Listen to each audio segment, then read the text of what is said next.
Jasraj ফিল্মসের superhit ধুম ফ্র্যাঞ্চাইজির চতুর্থ সিক্যুয়েলের জন্য cinema প্রেমীরা অপেক্ষায় আছেন।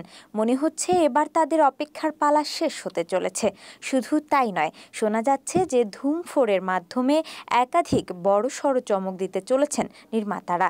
এবারে চোর পুলিশের খেলায় মুখোমুখি হচ্ছেন বলিউডের দুই সুপারস্টার শাহরুখ ও অক্ষয়। ধুম 4 ছবিতে যে অনেক বদল আনতে চলেছে নির্মাতারা, এটি তার প্রমাণ।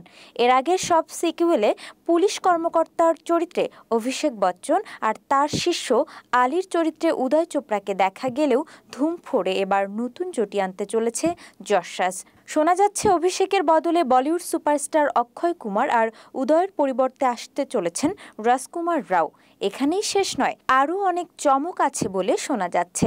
ধুম 4 ছবির তালিকায় সিক্যুয়েল ছবিতে পুলিশের ভূমিকায় আছেন ক্যাটরিনা কাইফ, আর তাকে দেখা যাবে অক্ষয় কুমারের সঙ্গে রোমান্স করতে।